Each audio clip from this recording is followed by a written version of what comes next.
Awusabingelela siyabingelela wonke umuntu okhona njengamanje osibukelayo la ikhona khona ngabe la eMzansi eSouth Africa ngabe uphesheya kwezilwandle kuphi nakuphi ngabe cross border mawuza la eSouth Africa yonke indawo umhlaba wonke jikelele ngisho khona la kwamhlaba uyalingana la engizalwa khona wonke umuntu siyambingelela namhlanje siyambingelela abafowethu nodadewethu siyambingelela abalandeli baka Dr Spikili kanjalo nama subscribers abakholelwa ku Dr Spikili nabantu bonke abasiza u Dr Spikili nabantu bonke abanodokotela baba abasizayo siyabingelela bonke ngokunjalo siyabingelela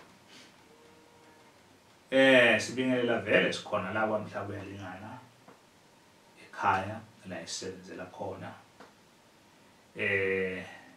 hlezi sisho ke kubantu ukuthi uma seke savela nje isuke vele kukhona abantu esuke bangithintile ngoba ngayinikela nami ukuthi ngenza umsebenzi wokusiza abantu nabalandeli ke baka Dr Spikili miningi imibuzo yezinto abafisa abantu ukuzazi abazinye abangayiqondi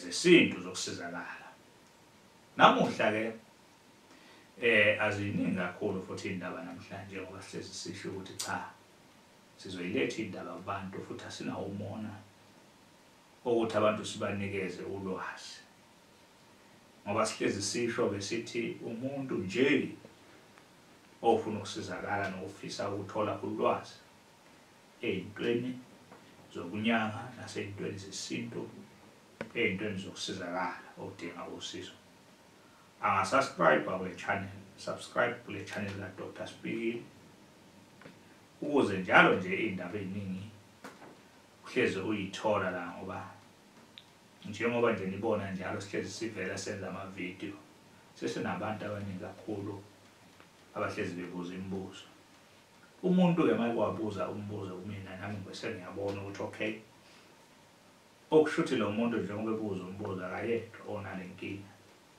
baningi abanemibuzo abayibuza kodwa mhlawumbe impendulo bangayitholi namuhla ke indaba esengazo namhlanje seyindabeni zokuqina sisendabeni inhlanga zokuqina khona ke into eyigcatshwa emzimbeni noma zikhona izinto bayazi abantu ukuthi inhlanga ke kusukela nje besigcatshwa sibancane namanje abantu bayagcatshwa baqiniswa kuthiwa uyaqiniswa uyagcatshwa kuthiwa ufakwa inhlanga zemali uyagcatshwa ugcatshelwa okuthile abanye bayagcaba bagcabele nezinhlanga zothando khona nabanye bathi bafuna inhlanga zothando izinto ezinjalo ziningi izinto ezikhona la emhlabeni ezenziwayo namuhla ke sodabeni lapho khona esikhuluma ngendaba zokuqina noma ngendaba zokufikelela ngiyithi ke mina khona ibodyguard kodwa hayi leli bodyguard othola ukuthi liphatha isibhamu livikela kodwa khona ibodyguard umuntu okumele abe nalo kodwa elingabonakali ngamehlo lawa enyama mhlawumbe ungalibona ngamehlo kamoya noma ngiyibonakaliso abantu bangibuzile ke abantu ukuthi ikona kuphi okungcono ukuba nophondo lokuqina kuyaziwa nje ukuthi kusukela kudala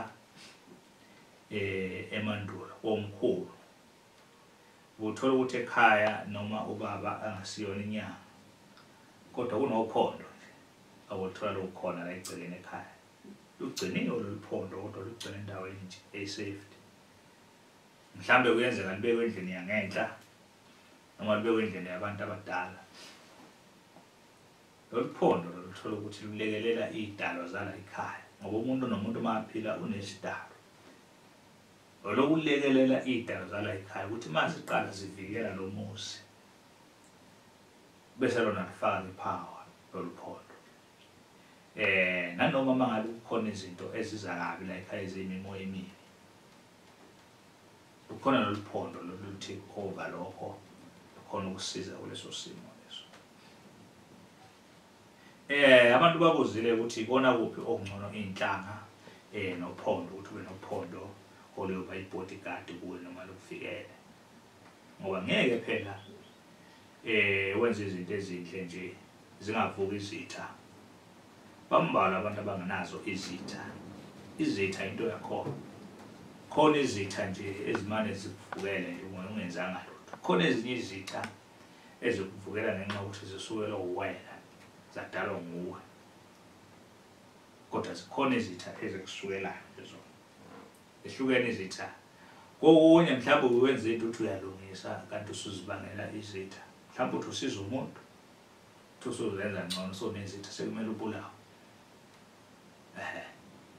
Sekumele uthakathe, sekumele wenzakale. Bayazi abantu abaningi ukuthi bakhulule ngokuthakatha. Thina njengoba singabantu basemakhaya nje abahlala emakhaya isikhathi esiningi siyazi kakhulu ukuthi lento yokuthakatha into ekhona ephilayo.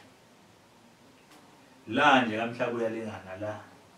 Nayo lento yokuntshontsha yokuqaleza ikhona yona kodwa ayikho ningi kangaka because khona nje abathakathi nje basemakhaya.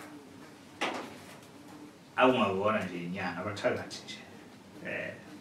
Kuyaziwa nje ukuthi thinta nje manje la uhambe khona maqede kwenzeka izinto abakhuli nje.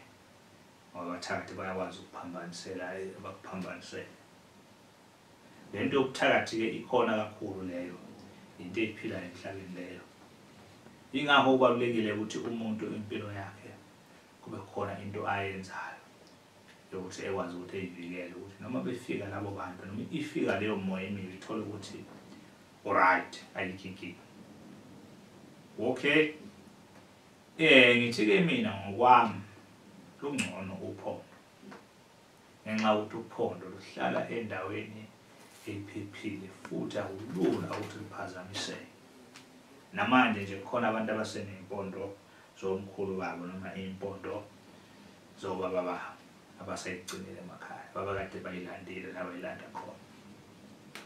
Namanje omunye azatshela ngisho umntwana wakhe ukuthi mabe ngifa lalo luphondo lolu luhlala kanje ekhaya. Zikhona ke izinto ezinjalo. Ngithi mina lungcono uphondo ngoba uphondo awulula ukuthi luphazamiseke.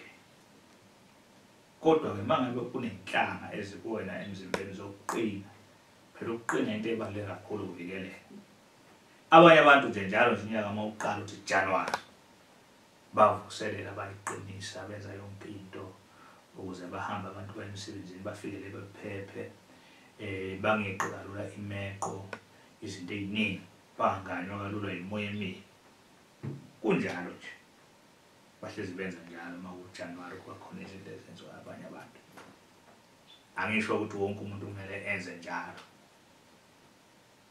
Uphondo ke lo right ngoba mawulugcine endaweni nje ephephile kuphela.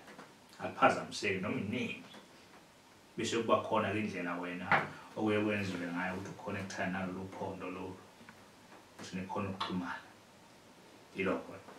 Inhlanga ze right nazo zokuqina. Kodwa ke manje inkinga lapho ifike khona. Thina mangabe singabantu la emhlabeni ziningi izinto esizeqalo la phansi mangabe sihamba kushaya isikhathi siye la ukufiwe khona sithinte nezidumbu kushaya isikhathi nje kube khona isimo sokungcola esiyesenzeka emzimbeni wakho. Nanokunye siphinde sidle nezinyama zengulube ngoba inyama yengulube iyawuphuphisa umuthi noma iyakhathalisa into esuke umuthi. Konke njalo lapha inhlanga zakho ziyaphazamiseka. Abantu besimameke baphinde bangena naseyindaweni zabo. Njengoba niyinizwe nje ukuthi umuntu wesimame mayisendaweni yakhe isuke engahlambulukile. Lesikhathi kwenzeka leso simo leso mangabe unenhlanga emzimbeni ziya ngokwehla amandla kube ngokuphazaphazamiseka. Ngesikhathi ke umuntu wesilisa awungama umuntu wesifazane enjalo ngoba kuyenzeka phela umuntu wesilisa engaboni nawe wesifazane engazi akhona-ke namalungu phela nawo akhandwayo yalokho ukuthi kwenzeke lokho kuphazamiseke imicimbi yabantu. Okay, kwenzakala njalo kuya ngokuphazamiseka kancane liyehla izinga lani ley'nhlanga zomuntu osuke ey'fakile emzimbeni. Ingakho-ke ekuqineni ngathi kungcono ube nophondo lokuqina osuke lukhona nje wazi ukuthi unento yakho elungisiwe for wena. Uthi ukwenza nje okunye nokunye. Into engiyithandayo-ke akusinto leyo enemigomo ukuthi hhayi-ke ngoba akufani nokuthwala, akuyona into ukuthi usuke uthwele uma ngabe unophondo. Cha, kodwa usukunento esuke yakhiwe ngendlela yakhona ukuthi izokwazi ukuthi yenze lo msebenzi la empilweni yakho. Aziningi kakhulu namhlanje iy'ndaba abafowethu nodadewethu engiza nazo bekuyilokho nje ngikuphathela abantu nakhona ngoba abantu bangibuzile. Ngihlezi ngibuzwa nje, ukhona omunye nje kade ngibuza enye into ngisazokhuluma nangayo leyo nto kade ngibuza okudinga ukuthi ngaze yani ngiyichaze. Babaze bababili nje abantu bengibuza into ibe yi-one, suke sengibona ukuthi kusho ukuthi baningi abantu abahluphekile abanaleyo nkinga leyo, ngoba sithi le channel ka-Dr. Spikili channel yabantu eyiveza usizo kubantu. Yilokho nje, ingakho nje nezinto esiyikhuluma la kule channel sikhuluma izinto phela zokuthi umuntu noma efika la uzofika lezo zinto asithole zinjalo. Yilokho nje kuningi kakhulu-ke indlela yokuxhumana no-Dr. Spikili. u-Dr. Spikili vele uyaziwa ungowala mhlaba uyalingana la khona. Mhlaba uyalingana, abantu bayazi ukuthi udlula ejozini nje noma udlule yini uMkhanyakude district, hamba uzoshaya phansi komangosi kuphi. Kodwa-ke uma uza kwa-Dr. Spikili uza straight ejozini uzowela i-bridge, then wangafika eBhambanana khona indawo ethiwa eMathayini. Usuka eGoli, usuka kuphi, usuka eThekwini, ukugibela imoto nje eziya kwaMhlaba uyalingana uthi uya eBhambanana, uza ngemoto yakhe straight uzokwenza njani, uzofike ujike eMathayini usudlulile kuphi, ejozini ungakafika eBhambanana. Zinjalo kakhulu iy'ndaba aziziningi kakhulu. Indaba zey'ngcingo-ke zokutholakala ka-Dr. Spikili, inamba ka-Dr. Spikili ithi-ke 071 106 9603, 071 106 9603. Inamba ka-Dr. Spikili la atholakala kuyo. Uma uthe uyafona la ngabanje ngaleso sikhathi, uphinde udlule lesi sikhathi futhi uphinde ufone ngoba hlale sibhizi kakhulu la ekhaya kwaNdlovu.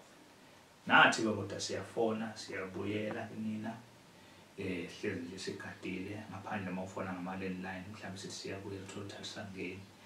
Kodwa nje uma ngabe ufonile noma ubhale WhatsApp siyakuphendula. Zinjalo nje indaba, akuningi kakhulu sobanxusa abantu ukuthi bangakhohlwa phela nje ukuthi ba-subscribe le channel ka-Dr. Spikili, bayisupporte ukuze ikwazi ukuthi iqhubeke njalo ngoba vele ziningi kakhulu iy'ndaba eseza kule channel ka-Dr. Spikili okuyindaba zokuphilisa abantu. Yilokho nje bafowethu nodadewethu, ngiyabonga kakhulu. Ngicela ningibambe evidweni elandelayo. Bye bye. Ngiyabonga.